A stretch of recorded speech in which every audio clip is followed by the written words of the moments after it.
All right, welcome back, everybody. So this is our new week 3 after last week. All the players who came in contact with the guy who tested positive in the other league, they all came back negative, so that's good. We rather play it safe than sorry here. We didn't want to risk exposing anybody else. We talked over with Aframs. Everything's good to go. But we're looking out for everybody in our league. We want to make sure nobody gets sick.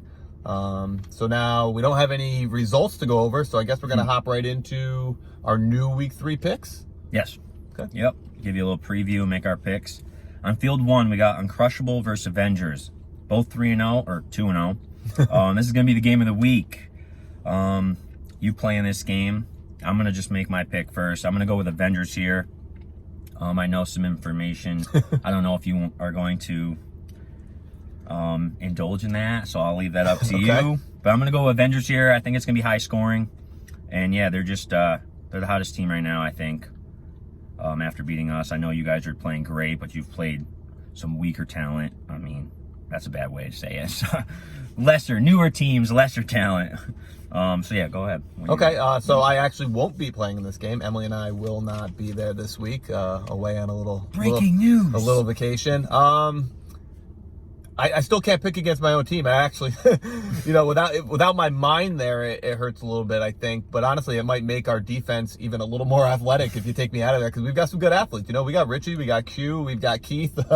True. Everyone else gonna be there? As far as I know right now, everybody else will be there. I think organization will be the big key for our team, who steps up and takes over the defense. But again, it's still my team. I'm not going to pick against them. I think we're getting better, and we'll keep getting better all season. Like you said, I agree it's going to be pretty high scoring. Ryan and the Avengers are probably the best co-ed team going right now. But yeah, I'll take my team. Maybe an extra point, maybe a girl score. Maybe Lauren Woods, she's tall, snags one in the end zone and gets us that extra point. All right. On field 2, we have Lost and Found versus the Has-Beens. I'm going to go Has-Beens here. I think they're going to bounce back. They should have everyone there. Lost and Found just made some additions and subtractions. So I'm not sure. They're still trying to figure things out. But Has-Beens, I think, needs this win a little more. Probably a little angry after last week. So I'm going to go there in a close one, though. I agree. I think completely. I do think if they're missing J.O. or Deering any week, they don't have a ton of depth, and I think that really could hurt them. So any week that either one of them is missing, they're in danger no matter who they play. But as far as we know, both will be there. So I'll go with the Has-Beens, but I think it should be close. Donnie keeps the turnovers low. Doesn't throw towards J.O. or Deering. Right. And I think they have a chance to score some points. All right. Field 3, we have Bold versus Iguanas. I think this is going to be another great game. This also could have been game of the week if the other two teams weren't both unbeaten. I'm going to go Bold here. I think they're finally going to get a win. I don't really know why. I just have a feeling that they're due. They might make some changes at quarterback possibly, or at least rotate more. And I just think they have maybe a little bit more team speed. And in the end, they can squeak out a late touchdown or, like you said, an extra point or something. And the females are just a little taller and more experienced. So I'm going to go with experience in co-ed with this one, with my pick with Bold for this one. Yeah, I agree. This is a pretty even matchup here. These are two teams who are kind of gelling together, and I think they're both going to be pretty dangerous once we get to playoffs. I'm actually going to go the opposite. I'm going to go with the Iguanas. I agree with everything you said. The girls have a little more experience with Bold, a little more team speed. But what I'm actually going with, I'm going with Iguanas because I think they have a little more leadership. Anthony's sort of a quiet guy with his team, and Berto's still learning to be a quarterback and taking over. On the other hand, I think Savini is the clear leader of Iguanas now, and they've got other smart players like Danny and Kurt who will help lead that defense. So I'm going to go with Iguanas because I think they're a little more organized, and I think they can make the right adjustments in game, even if they're down, to pull out a win. But super close game. It should be a really good one, actually. In the final game on field 4, we have Onslaught versus Endgame. I obviously play in this. I'm going to go with Onslaught. If they have all their pieces here, I will say it will be closer than you'd think on paper. But after, I'm still dealing with that loss, so I'm going to bounce back and try and put up some points in this one. yeah, should be a good game though. I agree. I think you guys are going to put up a lot of points. I think Anthony could probably get that offense moving.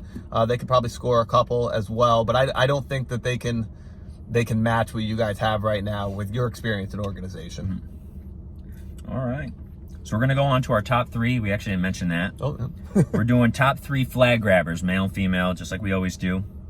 We're going to start with the females first. Greg's going to start. I'll go first. Okay, I'm going to glance down at my list here. As always, I've got a couple honorable mentions. It's always tough for me to narrow it down to 3. I have Stacy from Onslaught.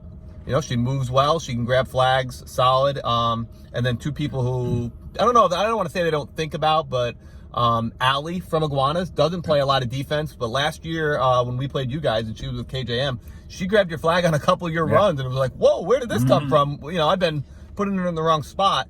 And then Jess, also from Iguanas, super aggressive. She's only been playing for 2 seasons now. She's getting a lot better. I think she's somebody you could definitely see on the list in a couple seasons.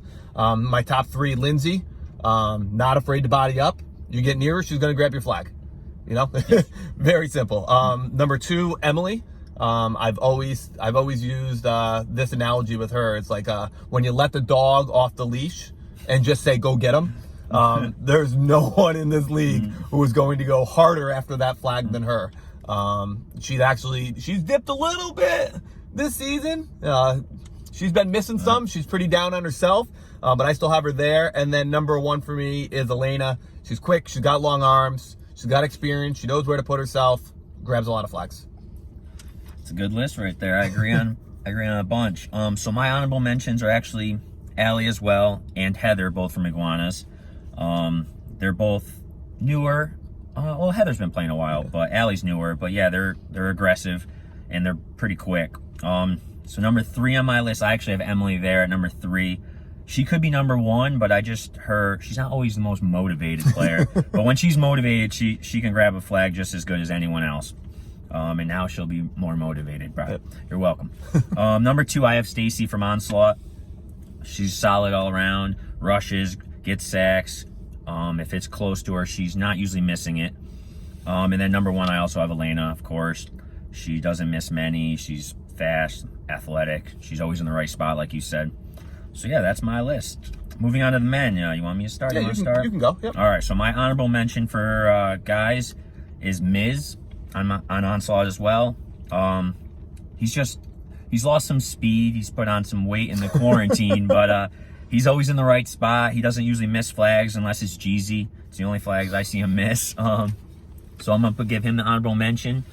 And then my 3rd spot is Cal Helms. I've never seen him miss a flag. He pulled my flag a couple times last week. Number 2, I have Greg here. Solid flag grabber, always in the top list for flag pulls during the season. Smart. Obviously not the most athletic person in the world, but not the fastest. I'm certainly athletic. Sorry, not the fastest. But again, always puts himself in the right spot so he has a chance to pull a flag. And then number 1, I'm gotta go with myself. Sorry to be repetitive. You guys probably hate me, but it's whatever.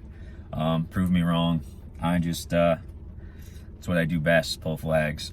So yeah, that's my list. Okay, I got a quick couple honorable mentions. Savini and Kurt from Iguanas. Savini you think of as a quarterback, but he's actually a really solid defensive player. Kurt's been around a long time. Is really smart. He's going to be in the right spot. You throw towards him, you run towards him. Chances are he's going to get your flag. Ian from who's he actually with this year? Is he on Avengers or Bold? He's with Bold. Okay, he wasn't there. Bold. He's somebody who I don't know super well, but I've been pretty impressed with him every time he plays. He puts himself in the good spot. And then I've got Keith from Uncrushable. Again, you don't really think about him as a defensive player because he's such a good wide receiver. But I'm not sure he's missed a flag so far in 2 games this year. He's really grabbed them. So then my top 3, I have Ryan, super fast. And again, somebody who you don't think about as a flag grabber because he's a quarterback. Right. But he can hunt you down and he's a good flag grabber. I have myself. I'm not thrilled with it as number 2. But like you said, I just don't have the speed anymore. So, I'm putting myself in a position to grab the flags. And I try not to miss too many. I think I'm pretty good at not missing them. but I'm not hawking anybody down, let's be honest, at this point. And then I have you, because you have the ability to get anywhere on the field and grab a flag. So that's my top 3. Thank you, sir. So that concludes the show. We'll see everyone Sunday. Stay safe. We're not adding any extra guidelines for COVID. You don't have to wear a mask when you're playing. Just the same rules. To the field, wear it. Use your best judgment. Make sure you get there, get your temperature taken, and stay safe. See you guys all Sunday. Peace.